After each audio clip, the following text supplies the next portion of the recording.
வணக்கம். நீங்களும் உங்கள் அன்பு குடும்பமும் வாழ்க வளமுடன். ஒவ்வொரு நாளையும் நேர்மறையான எண்ணங்களோடு துவக்குவோம். இன்றைய தலைப்பு மன நிறைவும் மட்டற்ற மகிழ்ச்சியும் இங்கே கிடைக்கும். நம்ம வாழ்க்கையில் வெற்றியாளராக வரணும் அப்படின்னா முதல் தேவை என்னன்னு பார்த்தீங்கன்னா மன நிறைவு. ஒரு நண்பர் பார்த்தீங்கன்னா அவருக்கு முதலில் 2 பெண் குழந்தைகள், மூன்றாவதாக ஒரு பெண் குழந்தை பிறந்தது. ஒரு நிமிடம் கூட சலனப்படாமல் மனநிறைவோடு ஏற்றுக்கொண்டார். அவரே வெற்றியாளர். சில பேர் பார்த்தீங்கன்னா முதல் குழந்தை பெண் குழந்தையாக இருந்தால் கூட சின்ன தயக்கத்தோடு பார்க்கின்றார்கள். நம்மை நாமே கேட்டு பார்ப்போம், உனக்கு என்ன வேண்டும் என்று. பல விஷயங்கள் பட்டியல் போட்டாலும் கடைசியாக மனம் கேட்பது மன நிறைவும் மகிழ்ச்சியும் தான் வேண்டுமென்று. இவை இரண்டும் நம்மிடத்தில் இருந்தால் மற்றவையெல்லாம் நாமே பெற்றுக்கொள்ளலாம். நம்மால் முடிந்தவரை பிறருக்கு நலம் செய்வோம், அத்தோடு விட்டுவிடுவோம். பதில் என்ன கிடைக்கும் என்று எதிர்பார்க்க வேண்டாம். அது நம் வாழ்வின் இன்ப ஊற்றை அடைத்துவிடும். முடிஞ்ச வரைக்கும் பிறர் செயலில் நாம் தலையிட வேண்டாம். அது நமக்கு புதிய சிக்கல்களை மட்டுமே உருவாக்கி கொடுக்கும். நாம் செய்ய வேண்டிய கடமை சில இருக்கும் இல்லையா, அதை நம்ம என்றுமே மறக்கக்கூடாது. அதிலிருந்து நழுவவும் கூடாது. இப்படி செய்து வந்தால் நம்மை எல்லோரும் மதிப்பார்கள். நமக்கு நிறைய நிறைய அமைதியும் மகிழ்ச்சியும் கிடைக்கும். நாம் வாழ்க்கையில் எந்த நிலையில் இருக்கின்றோம், கல்வியில் எந்த நிலையில் இருக்கின்றோம், அதிகாரத்தில், அறிவில், பொருளில் எந்த நிலையில் இருக்கின்றோம் என்று கவனித்து கொள்ள வேண்டும்.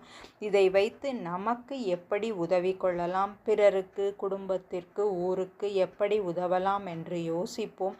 அறிவு நிலையை கூட்டிக்கொள்ள நமக்கும் சரி நம்ம வாழ்க்கை பார்த்திங்கன்னா இன்ப ஊற்றாக மாறும்.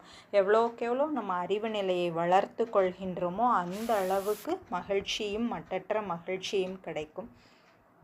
கவலை, எரிச்சல், ஆத்திரம், கோபம், பொறாமை, மன அழுத்தம், சங்கடப்படுவது எல்லாவற்றிலுமே நம்மளுடைய ஆற்றல், நம்மளுடைய சக்தி விரயம் தாங்க ஆகும்.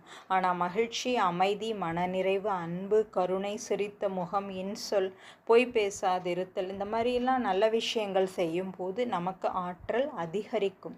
கால வெள்ளம் நம்மை அடித்து செல்கின்றது. நாமும் இந்த வெள்ளத்தின் மத்தியில் வாழுகின்றோம்.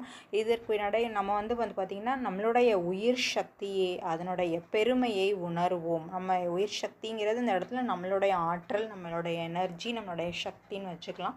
அதனுடைய பெருமையை உணர்ந்து அதை நாம் மதிக்கும் அளவிற்கு நம் வாழ்க்கை சிறக்கும். இறைவனின் கணக்குப்படி எல்லாமே சரியாக முறையாக நடக்கின்றது, நடக்கும். முழுமையாக நம்புவோம், ஏற்றுக்கொள்வோம். இதுவரை நம் வாழ்க்கையில் நடந்தவையெல்லாம் இருக்கட்டும். இனிமேல் நான் நிறைவாக மகிழ்ச்சியாக வாழ்வேன். என்னை ஆரோக்கியமாக மனநிறைவோடு பார்த்து கொள்வேன். பிறருக்கு என்னால் முடிந்த உதவிகளை செய்வேன் என்று சொல்லிக் கொள்ளுங்கள், செயல்படுத்துங்கள். இன்ப ஊற்று வாழ்வில் பெருகும். இப்போ நமக்கு மனநிறைவு கிடைக்குது. அதனால் நம்ம அடையக்கூடிய பலன் என்னன்னு பார்த்தீங்கன்னா, முதல் உடல் ஆரோக்கியம், குடும்ப அமைதி, இல்லறம் அன்பகமாக மாறும், நல்ல நட்பு, உறவுகள் நிறைய கிடைக்கும். நமக்கு சமைக்கும் உணவின் ருசி கூடும். உங்களை எல்லோரும் பாராட்டுவார்கள். அந்த மனநிறைவு நமக்கு கிடைத்தது அப்படின்னா, மனநிறைவும் மட்டற்ற மகிழ்ச்சியும் என்ற வழியிலே நம் வாழ்க்கையை நகர்த்துவோம். மகிழ்ச்சியாக வாழ்வோம். நன்றி. வாழ்க வளமுடன். ஒவ்வொரு நாளும் இரவு படுக்கும் பொழுதும் நேர்மறையான எண்ணங்களோடு உறக்கத்திற்கு செல்வோம். ஆழ்ந்த உறக்கம் கிட்டும்.